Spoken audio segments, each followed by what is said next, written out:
everybody, and welcome to episode 31 of To Put It Bluntly.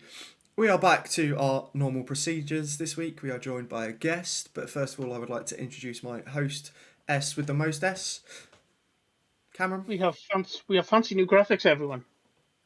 Aren't they brilliant? Yeah, we do. We've got a new colour scheme, haven't we? Yeah. New logo, new colour scheme. Cameron's moving up in the world. Cameron's been busy. We're moving up in the world. We've got intro videos and everything. But the intro video, I think it slaps. To sound like a millennial or whatever generation says slaps. But as you can, for those of you watching on YouTube, you will see a third person. Like we've said, back to normal. So we will have a guest every episode this season, hopefully, if people aren't fed up of doing this with us. Joe. Okay, ill. Yeah. Hello. Hello. Yeah. So everyone, this is Joe. Joe works in the games industry, works in accessibility, user research. We will learn a lot more about him in a moment. But let's do our normal. And how has everyone's week been? Cameron, I'll start with you because you can set the tone. I bought some new fudge. So life's okay. Life's okay. What have we been playing this week? Anything special? Particular? Not really. No. Oh, Cameron, you've had such an exciting week. It's been brilliant. Exhilarating, even. No, I haven't played much really. Been sort of busy.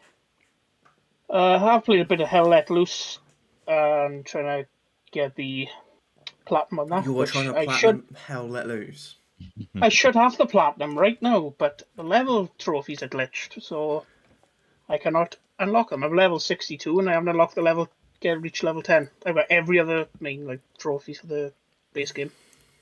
That doesn't sound like it's gonna fix itself, right? It sounds like you're never don't worry, I've reached out. Cameron's emailed, yeah. I've emailed support. It's a strongly worded email from Cameron. Yeah, strongly worded email. That's not very accessible trophy. But then, but other than that, But my fudge, I got it from the company, is Parma Violet flavoured fudge. Oh, sorry, no, I'm out. Lemon cheesecake. Yeah.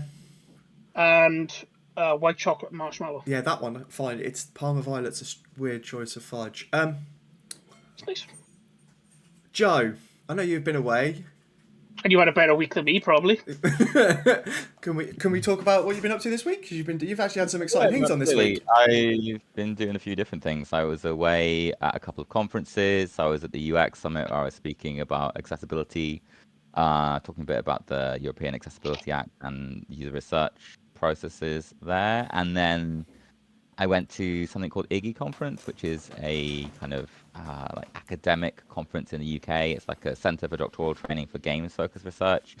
There sometimes is like a little bit of an accessibility angle there as well. I mean, I did my research with them, so there has to be an accessibility angle because that's they let me do it, didn't they? So, yeah. But yeah, I was there as well, and just meeting lots of lovely people and speaking to lots of people. I did also manage to fit in some Silksong game time and some Borderlands 4. And before that, I was playing the kind of Sonic Cross Worlds open network test as well. So, I didn't realise you did network test. Oh, that's cool. Yeah, I did. Yeah, I did both of them, closed and open, and I'm waiting for the single player demo as well. And I played it at Gamescom as well. So I actually very very engaged with the Sonic game. Yeah. What's your opinion? How much of Borderlands have you played? I played about 5 hours last night, and I enjoyed it. That's about as much as I think. I played about 2-3 hours, and at first actually I was a bit taken aback by how different it is. And I've heard from some people it isn't different enough or whatever, but for me, I don't know. It's tonally quite different, and then structurally so as well, with it being more open world and more kind of finding stuff in the environment and kind of resolving it yourself. I wasn't sure if I liked it, but the more I've got into it, and also the more I kind of customize the settings and things like that to feel more like I prefer, I've enjoyed it more as a result. But, I started off. I feel like Wobbles has a lot to say about this. Yeah, I started off with in terms of accessibility, but I started off with the big character, the Anon. I can't remember his name. The He had a guy, beard. He's pretty cool. the dual wielding axe bloke who is massive, I know him. Yeah, and he yeah. I don't actually know his feels name either. clunky in game, and I was like, I don't like the feeling of the character, so I played with him for the first hour, played around with the settings, felt Yeah. like I got my settings right, but I just couldn't get along with him. Swapped to Rafa, the Yeah. bloke with the mask that you can't see his face. I played as him for 4 hours and actually really enjoyed him. But yeah, there's a couple of gripes I've got with it. I don't want to rant too much because I'm going to come into my news about that. But yeah, so no, yeah, I've pretty much had the same week as that. I've played Borderlands. I've played. Oh, me and Cameron did some Gears of War campaign on Reloaded, Yeah. which is Some good. more as well. I was thinking about getting that. A friend of mine did ask me to do it, and I said no. Nah, I don't want to do that. Yeah, like because of Borderlands, basically, because of Borderlands, which I knew I was going to get, Yeah. and it's more expensive, and it's also like a 100-hour plus game that I'll spend Yeah. time on, and it's like, well, will you buy Gears of War for whatever price just to spend 10 hours? Because I probably wouldn't play multiplayer on Gears of War 1 nowadays. So I wouldn't get as much that I did when I played on the Xbox 360 back then. I don't have 10,000 kills. Yeah. Well, I don't have as fond memories of Gears of War 1 multiplayer as other people do. So it's not as much my thing to go back to. If you release like Uncharted 2 with multiplayer, then I would be very Yeah. into that. Or Factions remastered with multiplayer. I'd be super into that. Yeah, You know. with regards to like all of the remastered versions of games and things, do we think we're going to be seeing more on Xbox from PlayStation? Because Yeah. Halo will come, I reckon. there's been rumours this week, Yeah, hasn't there, of surely Spider-Man. They were looking for someone on LinkedIn apparently. I don't know how true it is, but apparently there's a LinkedIn job article looking for someone that could work on across something or other. I don't really know. It's people jumping at straws, I think. But let's move on. We've had a nice little discussion about this week. We've obviously got Joe, our guest, and literally everyone just knows him as Joe at the moment. No one knows anything else other than Joe, and he works in the games industry. So, Joe, I always like to kind of throw a question at that. Who's Joe, and what does Joe absolutely. do? So, yeah.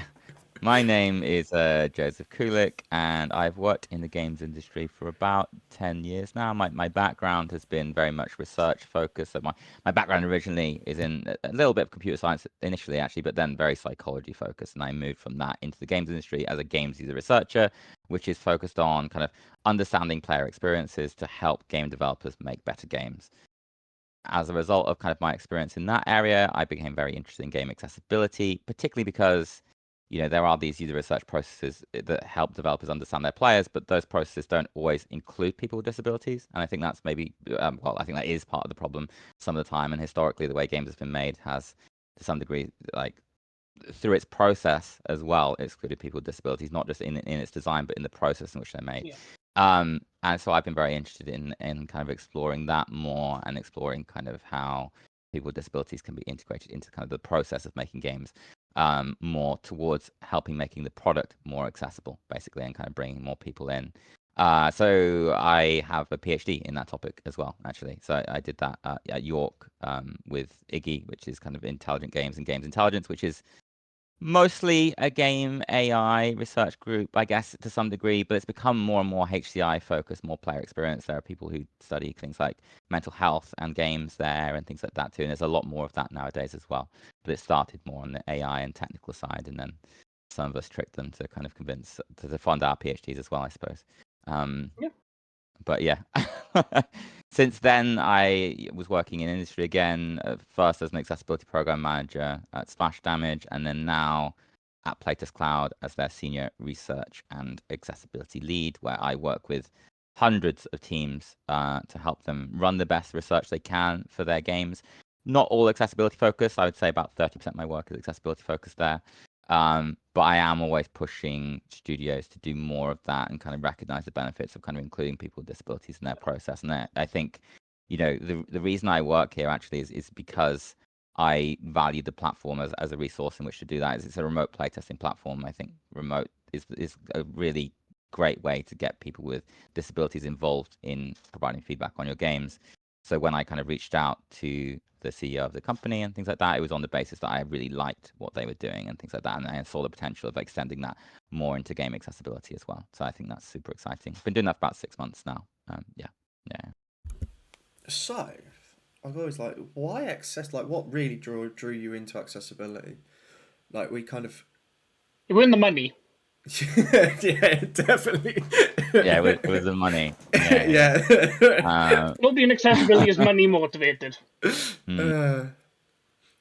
No, I mean obviously it's nice to be able to pay your bills and things like that, which hopefully people in accessibility are able to do. But yeah, I think people always have like different motivations. I have a variety of motivations. I always find it difficult to pinpoint one of them. But I think just one of the things that I have, yeah, over the years just felt personally is I don't want people to be excluded from things. Like my exposure to games initially was it was in a hospital actually. My first exposure was when I was 5 years old. I had an appendicitis. So it wasn't anything that was kind of like disabling in the same sense, but it was something. It was like a burst appendicitis, so it was like fairly severe, and I was in hospital for like 3 days, and I was exposed to a Sega Mega Drive in that environment, and because I was, fully able to engage with the game and play, I was able to kind of go to the cart that had the Sega Mega Drive and like move it around, bring it to my bed, make sure I always had it, played it as much as possible. But actually, a lot of people in that environment were not able to do that, and then they weren't able necessarily to walk to the cart to get it when they wanted to play, or they also weren't able to necessarily engage with the game and such at the time. And for me,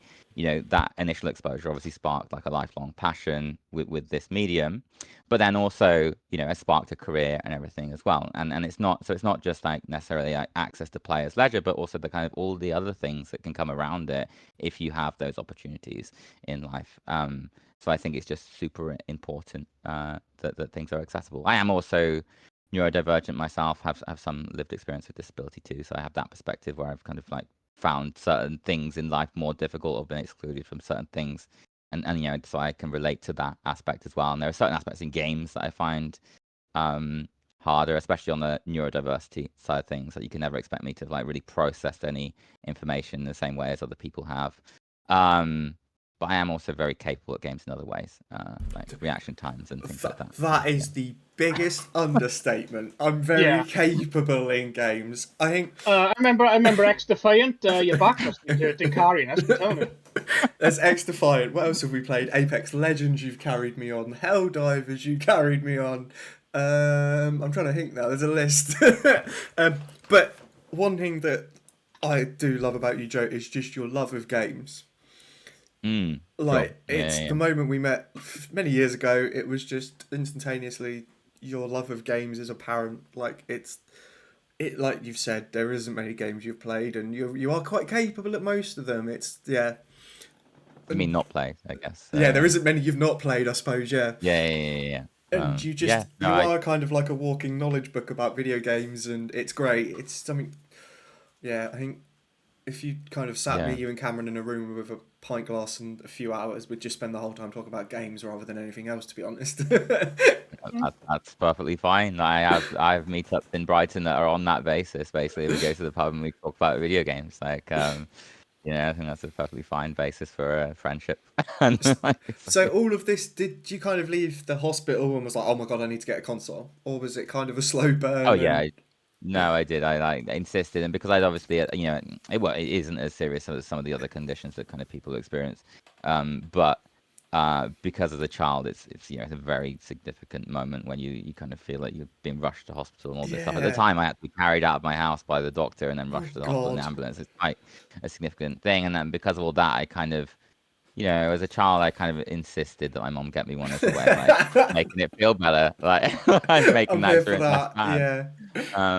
So yeah, and then we had loads of other consoles since then, and my mom and my sister played games too. Really from that point, we all got involved in playing Sonic on the Sega Mega. Sonic 2 has at least 2-player split screen, but maybe even 4, because you can do like the race mode and so I think it's 2-player for like Tails to follow you, but I think you can do 4-player like racing through the levels together and stuff. So as soon as we got a Sega Mega Drive, we were playing as a whole family, and then that spiraled out. Like we got PlayStations, N64s, and then you had like Mario parties, Crash Team Racing, all of those side things, and we played those as a family, and any friend that I had would get involved as well. So it was a big like social component then, and that's the thing. Like when you're talking about accessibility as well, like it had not just a massive like professional element to my life, which it has had, but then it also had a huge social one throughout the years that I played games, and it still does. Like I still keep in touch with my sister over playing games. I was gonna mention that. Yeah.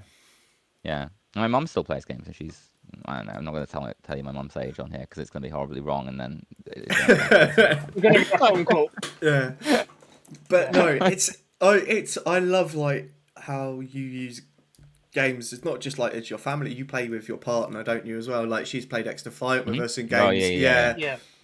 And so Mm. it's I don't know. Haley doesn't play games, but yeah, I just love the fact that you kind of is a great way that you and like your partners Amy spend time together, and you spend a lot of time with your sister, and yeah, it's I think you are Yeah. a great example of how games can be used as like you've said as social platform, just as much as anything else. Yeah, and I've made friends on games as well over the years and things like that. Like I've had people that, during the pandemic, I had people that I played games with over the years, and we were like, okay, well, it's, where everything's locked down, let's find something to do together that's more intense. And we played through like the Divinity games together and things, and they're based in LA. And then at the end of the pandemic, they came to Brighton, and then we also met up with them in Seattle and things like that. I've got people I played Apex with that I met up with in Berlin and things. Over the years, when you're playing with someone regularly, you build a friendship with them regardless of the kind of like medium and like physicality to it, I think. So yeah. No, it's brilliant. So yeah, what's a day like for Joe at work? Can you talk about that? Like, Yeah, no, to some because degree. some I can people, talk yeah, about. user Can't tell us research. anything yet. We haven't had. Have we had a user research? We haven't, have we, Cam? Ooh, I don't think so. No. So yeah. Just freeze frame you while I look. We'll show a clip of. Oh, so you're a user researcher? Yes, I am. Yeah. No, I don't think we I, have. I don't think we have though. So Right. try to Yeah. explain in a nutshell what a user researcher is, because some people like me and Cam in the industry Yeah, I mean, know so what a in user researcher is. Yeah. my job here is a little bit different to what it's been in the past, where I'm less like hands-on, like administering research and more strategic. But I mean, a user researcher functions as a person in the games industry that's helping game developers like basically interface with between players and their game to collect feedback, to basically test the experience they're trying to build and kind of make sure that if the game is intended to be fun or elicit a particular emotion, or if it's intended to be usable or accessible, make sure those experiential facets are actually realized in the player experience, and making sure that players are, they're not getting stuck. They are appreciating the characters in the way that they're intending to. That might be, it's like a narrative test might be, oh, that character's supposed to be disliked, that one's supposed to be liked. You might be collecting feedback on that. Or it might be on the usability and interaction design, and kind of, oh, well, the tutorial is supposed to leave players with this information so they can go into the game, comfortable with the knowledge that they need to kind of play the rest of it and stuff. And that's the kind of thing you can test with user research. And then I obviously have been working, extending that towards accessibility as well. So then looking at the kind of range of ability that people come into the game with, because I guess there's a lot of the default mindset is very much that the player profile to some degree is similar to the developers, and then that's the kind of basis that you consider it. And then there has been historically a focus on like demographics, maybe some acknowledgement that okay, we're not our players because our players are 12 to 18-year-old girls if you're making a certain type of game, perhaps. But there's rarely been a focus on we're not our players because actually we don't have the kind of same abilities as some of our players and things like that. So it's also about acknowledging that and looking at ways that people with disabilities might be included in that process. In terms of my day-to-day, though, at PlaytestCloud, like I say, I'm a bit more hands-off because we are not a game studio, so I'm not embedded into a team. Instead, we work with a vast array of different studios who are running playtests on our platform, and then I work with those teams to help understand what their product's risks are, help translate that down into research methods that they would test those things against. So they would, if they're worried about the kind of tutorial and usability, they might get a certain number of players and they might test that aspect, and I would kind of help guide that process. Or they might be worried about a different part, also helping them with their kind of research roadmaps and things across the kind of production lifecycle, all sorts of things like that. That's one aspect of my job. Another one is also kind of, I was at a couple of conferences recently. As I guess a services company, there's an incentive for us to go out and speak to people, go out and communicate with people, sometimes meet up with some of our clients at these events and things like that. As a user researcher, sometimes other user researchers like to speak to me as like a first point of contact in terms of understanding what the company does, all sorts of things like that as well. So it's actually very varied. Also help the marketing team write articles and things like that sometimes, like yeah, all sorts of things. Help them with a little bit of internal advice around accessibility and things like that. But yeah, the main focus of my job is on the research enablement side, but it is also very varied in these other branches and things like that too. Yeah. What always surprised me is when you're playing these games, especially like before you come into the industry, and you don't realize how much psychology, like you said, you've got like technically a degree in like you have got a degree in psychology. You're technically a doctor. No one does. I don't think I've heard anyone call you Dr. Kulik yet. That's probably a bit.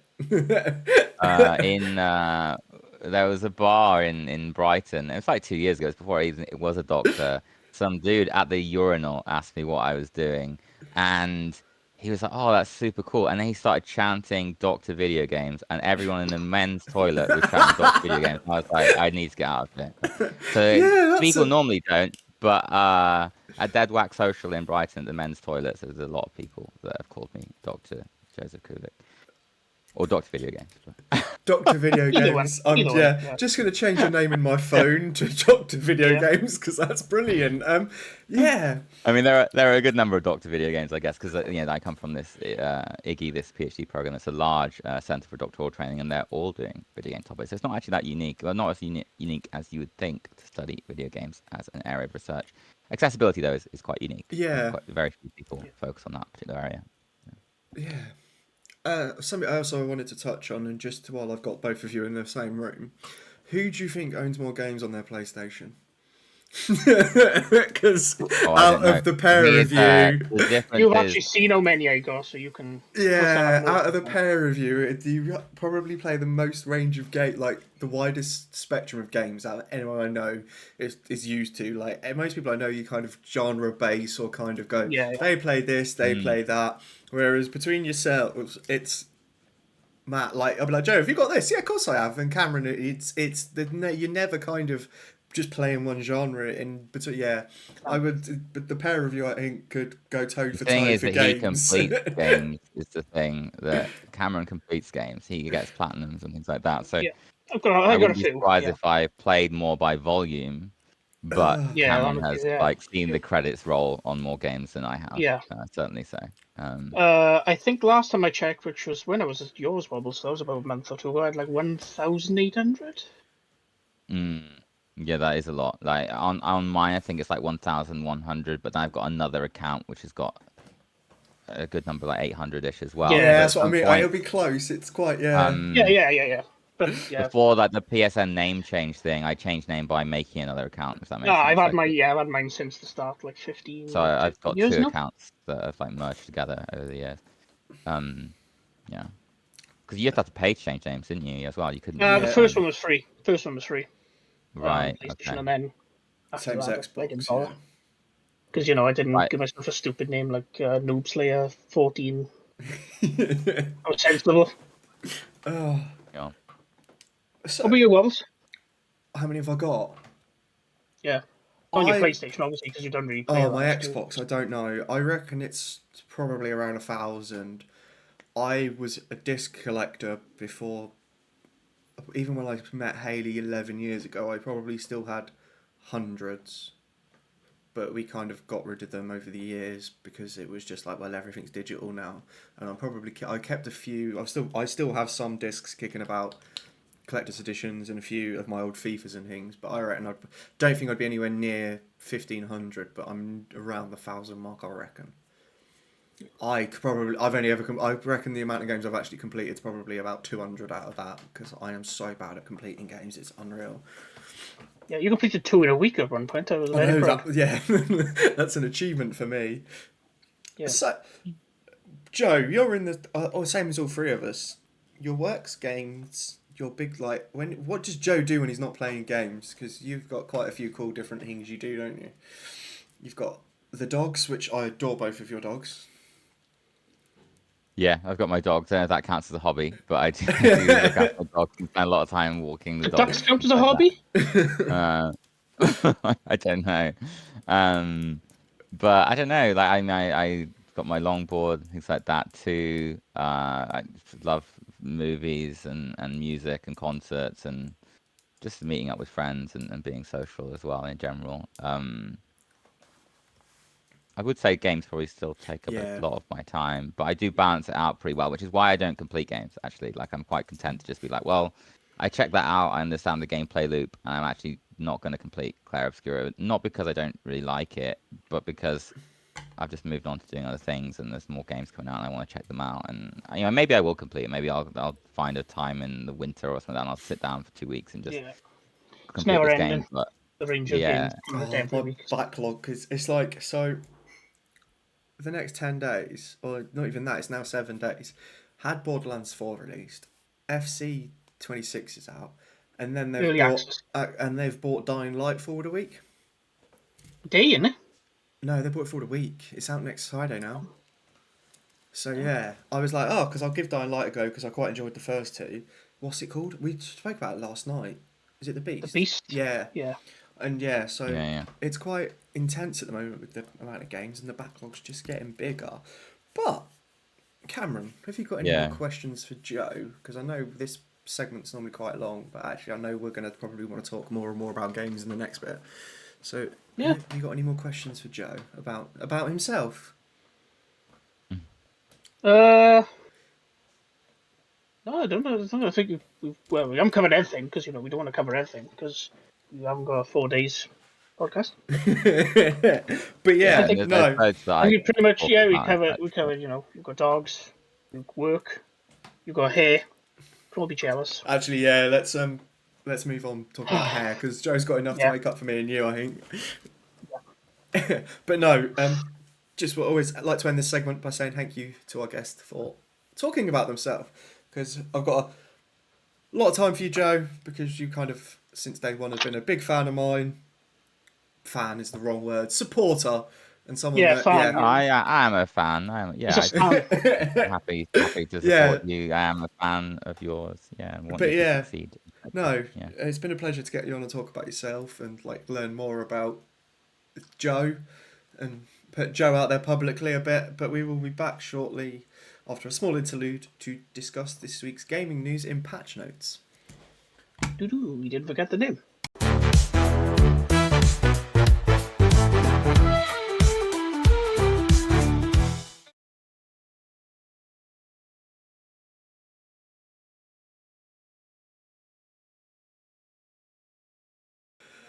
Ladies and gentlemen, and listeners, watchers if you're watching, and commuters if you're commuting, we are back with the second segment of today's episode, which is patch notes.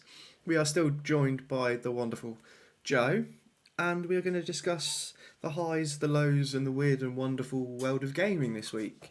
I'm going to start off with the stereotypical Wobbles sandwich, where I would like to first of all say we've spoken a little bit about the big release this week, which was Borderlands 4. And I want to say I enjoyed playing. Me and Joe have already discussed it. Both enjoyed playing it. I wanted to touch on the accessibility. Having played Tiny Tina, and 3, 2, 1. The only video games Borderlands franchise I haven't done is the Telltales. But with regards to Gearbox and 4, accessibility, they've made an effort. There is some great aspects, especially if you're looking at the menu accessibility. Certain things are great. Audio customization, I think, is brilliant. Full button remapping, the ability to swap sticks in versions, sensitivity. It ticks a lot of boxes. And now I've kind of got to go, and I got really frustrated in a couple of areas. The big one for me is the subtitle size. It's not big. Yeah. the fact that there's a screen, I just got a screenshot on social media, and it's the fact they labelled these subtitles as extra large, and I think that's kind of like the male extra large, if you get my drift. It's kind of it's not very big, and they have added a text size scaler, and it comes up with a warning the moment you change it for the first time that says, by the way, we've made the text bigger, but it's going to probably break the game, basically. And I was a bit like, and it's it's not like they're Yeah, it deterred me from putting it on. yeah, and like it's that I always say that it's like they've tried really hard. They've hit the first hurdle, cleared it, and they've spent the last year's training for the Olympics. And I think that's like they've fallen at the third hurdle, unfortunately, and not quite got to the end line. But it feels like to me that there's someone there that's gone, we need accessibility, and they've only had like it's the cliche of cutting and things like that. But it's like someone sat there and probably gone, by the way, these subtitles aren't very large, or it's just got lost in a conversation. And I love to see games companies try and they've made an effort, and it's just really hard because 2K seems to be very low hanging fruit in some occasions where they go for the easy accessibility wins. Mathew is very similar with that regards, and yeah, I just had a bit of a vent last night on stream about it, didn't I, Cam? Yeah. And it was just a bit like they're so close, and you just kind of go, maybe if you had someone in consulting wise or in a position that knew accessibility more, they'd have gone, right, you've got really good like ideas, but they're not necessarily there in practice. Like I love the echo location where you can press the button and the bot guides you around. I think that's really good, and yeah, it's like they've made an effort, but it's a bit in some areas lacking final product.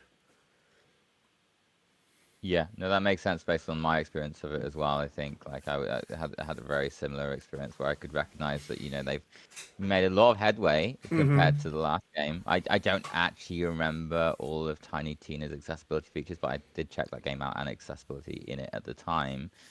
But obviously, things like the subtitles here are not great. There are quite a few things that are a little bit unusual in the settings and things as well. I mean, it's a very like PC orientated experience, Yeah. and digital navigation is available only some of the time. I'd say most of the time it is available, but there are certain interfaces that I noticed where it just drops, and I couldn't figure out how to use anything but the cursor. So that is a problem. Even like setting the, this is just a usability thing really, but even just setting the horizontal look sensitivity and all of that to be the same values, like it's designed so you can like use a cursor and like drag them along to be the same values, or you can probably input a manual value with a keyboard. But on controller, you're like holding the D-pad for like 60 I seconds or said something this to on get to the right stream, point. didn't I was like, it's frustrating. I was Yeah. just ready to burst then. Field of view as well. Field of view. It's Yeah. on PC. I think I heard something about them looking into it though, or something, So right? The field of view. our friend Randy with his hard drive turned around yesterday on X, Twitter, whatever you want to call it, and was like, we're looking into it, but we have a fear of competitive or somethingness if we change the field of view. And people were like, what? Yeah, because he was turning around and said it could create an unfair advantage, but people are like, it's not PvP, it's PvE. Yeah, it's not PvP, is it? No. But also, even if it was, to be honest with you, It's on like PC. there are so many PvP games that are I don't. This isn't even a game I consider competitive, but there are so many competitive PvP games that allow people to adjust their field of view. And yes, there are some competitive benefits, but there are also some competitive benefits to lower field of view as well. So like, I don't know, like Battlefield has field of view sliders, Apex does, all of these There's a competitive, like list. Counter-Strike, all of that does. There's standard that they offer field of view. And this is a cooperative game, to my understanding, unless there's some sort of secret competitive element that I don't understand. So I don't see that as being a concern. Hopefully they add it in, because it does sort of relate to things like motion sickness and that sort of thing, and then just Yeah. general like sense of orientation, all of that. And it's just also a preference for tons of people that they have a particular field of view they prefer. Like I don't know what field of view this is actually at the moment, because it doesn't even tell you. Which, to be honest, I would also like, even if you're not going to have a field of view slider, like tell me what the field of view is. It would be quite nice to me, because I know how it relates to other games, and then I kind of like can figure out if this is going to be good for me, or if it's actually just going to make me feel a little bit. Because sometimes it can be sick. If I'm playing on a really low field of view, I can feel a bit funny and get headaches a lot more easily and things even like that. though it zooms out, I play max field of view because I feel like I'd get less chance of a headache. Yeah, it was a bizarre one. Well, and there's little things as well. Like I loaded up. If you look at the dead zones, I was like, my controller feels stiff. The dead zone started on 25%. Yeah. I mean it's nice that they've got the setting to adjust them, but I do wonder why. Like, it's not that uncommon that developers seem to believe that like the inner 25% of the thumbstick should be unresponsive, and obviously, actually, it's good to have that option. Like someone with tremors or something like that might want a dead zone that's quite large so that they're not picking up involuntary motor like inputs. However, like for a huge number of players, that's going to make the game feel extremely unresponsive. And also, like, it takes more physical effort if you have to meet that minimum threshold. So the other, angle of the accessibility side, maybe you can even do small movements, then you want it smaller. Either way, it's good they have the setting in there, but they have an odd starting point. I do wonder why there's never, like, I mean, I think the dead zone side of things, the control field side of things, is such an important facet experientially. And I almost never calibrate the brightness in a game beyond the default, and it's almost always like good enough most of the time. And I'm not saying that shouldn't exist. I think that's a sensible thing to exist because people, need to make those adjustments, things like that. But to me, the actual dead zone and that side of thing is just as impactful. And there should be a system that like, we're going to calibrate the dead zone for you to be as low as it can go before drift occurs or something like that, before stick drift occurs. That makes the most sense to me. So the game can feel as responsive as it can. Without causing compromise, and then you can adjust it if you need more, but you can kind of see it and visualize it. Something it makes a bigger difference to me than any other like front-loaded setting that I can think of. Like if a game has that control field configured really incorrectly, it's immediately unpleasant to play. And if you have an access need in that area, also it would be unresponsive or responsive in a way that's too responsive or something like that. Like But no, there's no response curve settings in the game either. Like, not only on the dead zone side, it also has a very like stiff response curve. So the inputs at the kind of center of the stick are very dulled. And as far as I know, I'm not saying it necessarily doesn't, but as far as I can tell in these settings, it doesn't include anything like that, which doesn't help it feel great either. So no, it's like it's A C minus. yeah, C minus, maybe touching on a C. It's yeah.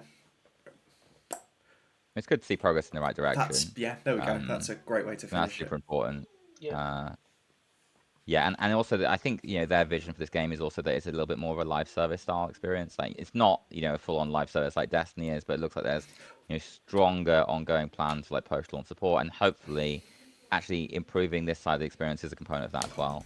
And I know you said before about when you enable the text scaling, it tells you can do this, but it might cause issues. I think we've seen in other games before where in the betas for those games they would have things like text scaling, but then it shipped and they'd remove them. And I assume on the basis they were causing bugs or issues, and they didn't want to surface those to the players.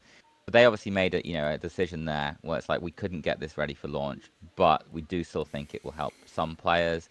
So the best thing we can do at this point in time. I know it's not easy because it's a whole UI scaling thing, and I have learned over the years to appreciate the fact it's not easy to make text bigger. But I just wanted to read out the Randy Pickford thing about field of view. Quickie for console friends, field of view settings. There's some dreams I have where an FOV setting might affect fairness. I can't really talk about it yet, but I see this is important to you, so we're looking at it. And then he's got vote here, so he's done a poll. It says field of view slider or GTFO. Field of view control is helpful. Can live without field of view. And then what now? Who cares? So that's the four options. What now? Who cares? Has 2%. Can live without field of view 6%. Field of view control is helpful 20%. And then 28. And then with an outstanding majority of 72%. Basically saying we want the field of view slider or get the fuck out. Excuse my French. Right. So it's quite yeah. I mean, that's a very interesting and unusual way to gather feedback in the first place as well. And ideally, it's something that's so core to your experience. I think field of view really significantly affects your game feel moment to moment. I think it's the type of thing, that a user researcher, it's the type of thing that you should be investigating as part Maybe of they that should have gone experience. to a user researcher. But not only that, they do have field of view in their prior games. And so the PC build of Borderlands 4. It's in the PC build, it's just not on the console build. Yeah. But I think it's even on the console build of the prior game. So it makes me think there is some sort of misunderstanding there about it being about competitiveness, because it has never been a concern about competitiveness in any of the other games they've shipped, or it doesn't seem like it has been. I've never, also in conversations with developers, there's a lot of pushback on accessibility stuff from time to time around competitiveness. Like they're always like, oh, how do you make competitive games accessible. We can't do anything. Like, there's lots you can do, but I have never heard a developer making a cooperative game say that they were worried about a field of view slider being anti-competitive. I've Yeah. never come across that in It conversation. makes the AI better. That's obviously what it must be. It's unfair for the AI. Like, Yeah, sometimes the AI. It's got, yeah. So, wouldn't be fair for this state machine in the corner over there that can barely navigate around the wall if you could also see a little bit further than they can. Okay. On that note, there has been another game released this week, and it's again quite a big one, and we're not gonna. It's quite obviously I've never played it. I'm not gonna lie. So it's Silk Song, and I've not played it. I've watched some things on it, but I know it's got a very, very, very committed community, and it's very well loved within the platformer and soul spaces. And yeah, it's a weird collaboration, I think, of genres for me, which is Souls-like meets platformer. So yeah, it's a weird one for me, because but I know, like yourself, Joe, you said you're a big fan of it, so yeah. Yeah, I mean, I enjoy the Hollow Knight game, the original, and Silk Song as well. I do think, it's one of those things that's quite difficult to have a conversation about accessibility, and because it's in that almost Souls-like area, it's just a shame that it's not a little bit more accessible. I think it is a difficult genre to have an open discourse about because of how certain people feel in that community. But I think in general, you can. There's two ways you can provide accessibility in a game, right? One is like through inclusive design and kind of changing the game, and you see that in things like Astrobot with like the ledge guard and things like that, right? It actually changes the default mode of operation in the game. But the other one is kind of settings and that side of things. And I think in this, very, very like isolated single player experience, there are lots of things that you could provide there to make a game like Silk Song a little bit more accessible. And I think Silksong particularly plays with things like single channel sensor information. Like, for instance, the map, you find bits of the map by finding an NPC, and you find them by hearing them humming, and kind of like you have to like locate that audio spatially, for instance. So it narrows things down to just a single channel, similar to the Lost Woods in Ocarina of Time, right, on the N64, where you kind of like follow the sound to find the right path or whatever. Yeah. And you can still find them otherwise, but it's the type of thing that would be a little bit more difficult, or sometimes considerably more difficult to find if you are someone who's playing the game without sound, or you might miss that route, and then you might be disorientated for longer because you didn't find the map and things like that. And there's lots of little decisions like that in the game, which are fine for the vision they want to build, but you could also provide some support that kind of like maybe some descriptive audio on screen that kind of said that there was that humming in that direction, or some like visualization of that feature so that was there. I think Team Cherry are in a really good opportunity to do that because they had this massive success of Hollow Knight itself, and this game, shy of being terrible, was guaranteed to sell a tremendous number of units because it was wishlisted. It was almost wishlisted on Steam at some point. Like, they weren't at risk of this game not being successful to some degree. So it's a shame. It's just not got more considerations there. I think Hades 2 is going to release this month as well. I think. Oh my god, yeah, isn't it? Yeah. And I don't know about the accessibility settings in that game, but the first game had a few, and I bet that Supergiant have made a bit of an effort there. And you can probably check them out because it's in early access, and I'm sure they've been adding to accessibility side of things in the early access version. But I think there's definitely scope within those indie games, and especially so perhaps when you've got that security and you like, this next game is going to be a success. Then I don't know. To me, it's like, well, this is going to be a big cultural moment for a lot of people. There is, to some degree, a responsibility, at least in my view, to make sure as many people can be included in that, and not just including the game, but the discourse and everything else around it, so they're not left out of something that's significant in kind of society. But yeah. On to a more, not positive, because I don't think we've said anything too negative, just told the truth. I know you and Cameron are both massive fans of this franchise, so I'll let you both have a moment to discuss the Sonic, because you've both recently played the public access stuff, and yeah, I know you're both quite excited for it, so go on. Yeah. Discuss. Well, it's a new race. It's a new kart racer. So I played Team Sonic Racing. I really enjoyed it, and I thought, more the same. where you go to Yeah. different levels, different worlds. And I really enjoyed the game as well. Team modes as well, quite good. So, yeah, it looks like it's shaping up to be quite an adventure. Yeah, I mean, I really loved it. I really loved what I played of it. I think it's really interesting. I think obviously it's not quite like Mario Kart, but it is similar in many ways. I think, it to me it really feels like a Sonic racing game made by Team Sonic. You mentioned the kind of like Team Sonic racing that was made by Sumo Digital in the past, and the last two before that were made by Sumo as well. And they were interesting. They were actually really good games, especially the first two.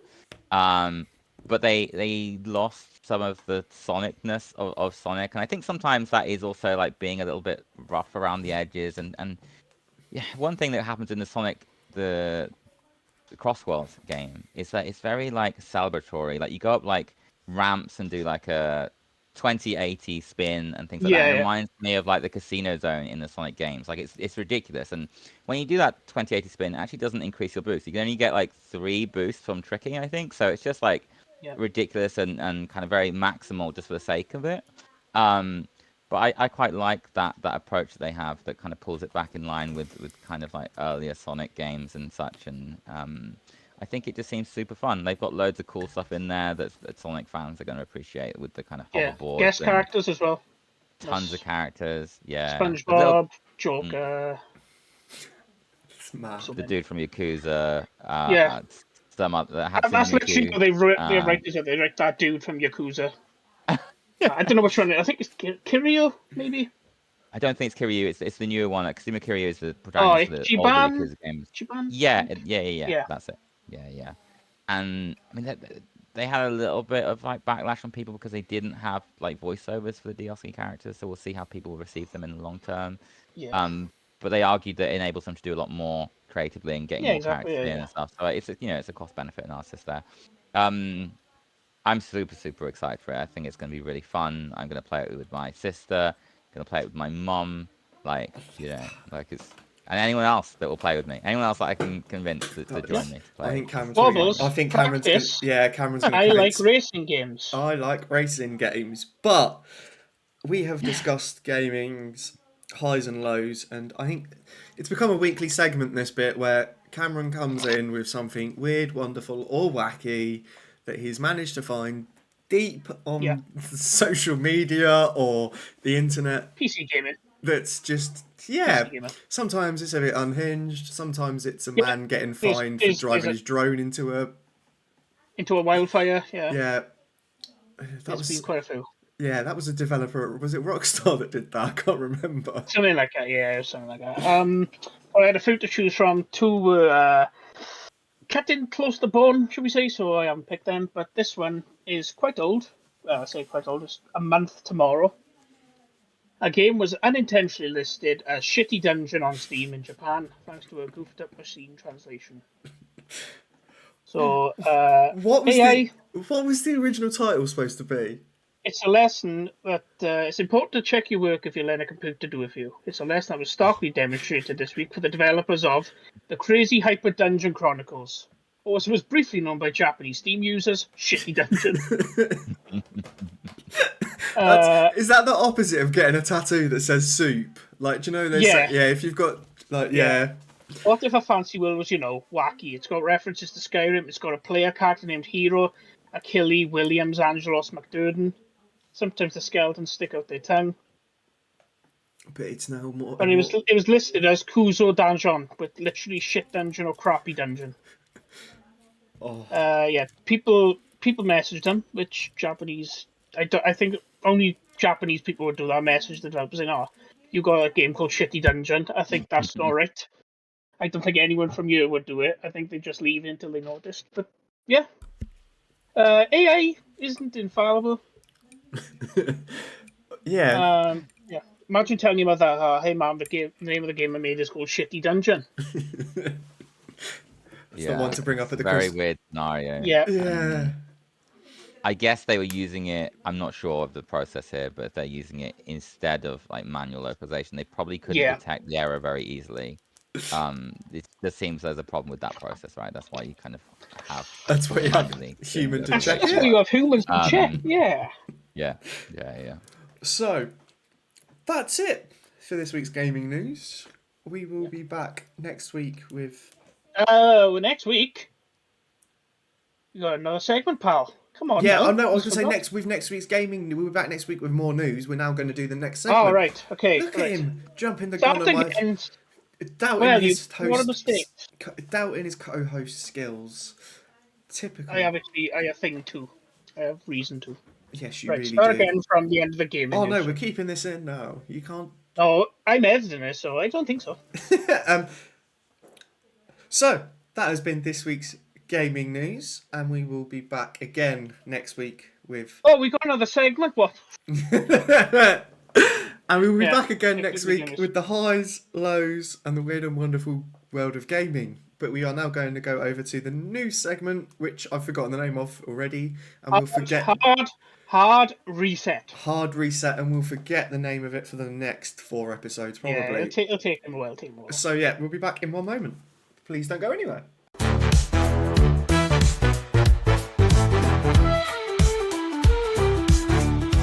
Hello, everyone, and welcome to Hard Reset. We've finally decided to stop giving to charity for this season. And we are now basically doing our version of Room 101.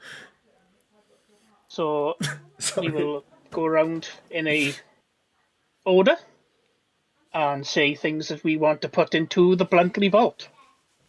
And then we will put them in the Bluntly Vault and kick them into touch. That's a rugby reference. There's no way I'm doing a rugby reference. Mine's not even related to rugby. So we will start with our illustrious co-host of mine, Wobbles, who has something to do with achievements. I know, which surprises people, probably. Yeah, taking my thunder. Right, I'm putting Texas in. I have a real issue. So on Xbox, you get gamer score.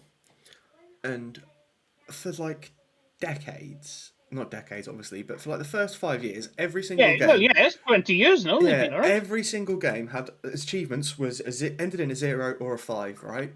So your achievement score looked nice. It was like 7,525 or 8,550 or whatever.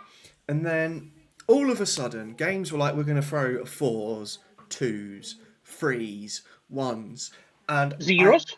Zeros is fine because it's 5 or a 0, but it's ends in the 5s. Right. Yeah, and so my gamer score, and I can't remember what game it was. Redfall happened was the last one, and then there was I played some game that you'd never heard of for like 10 minutes to get an achievement, to get 1 achievement point to put it back to being a 0 or a 5. And my current gamer score is 109,796, and it's infuriating me. Because why is it ending in a 6? It should be a 0 or a 5, like it was when Gamerscore was originally a thing.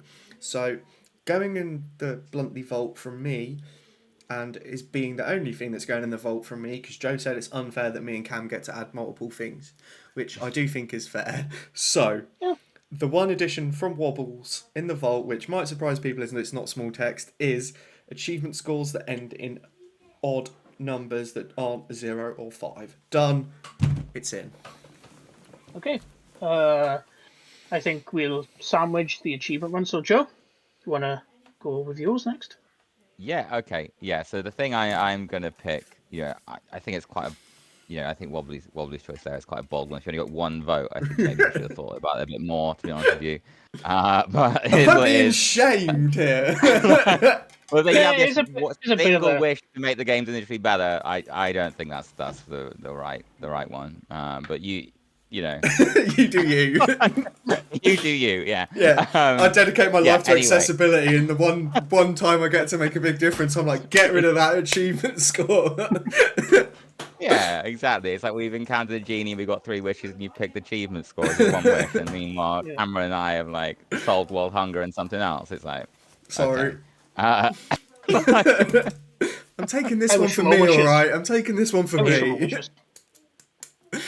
Either way, I'm going to pick something. I don't know if this is a little bit different. I mean, I guess it's not a strong precedent for how you're doing this anyway, but it's more like a process thing.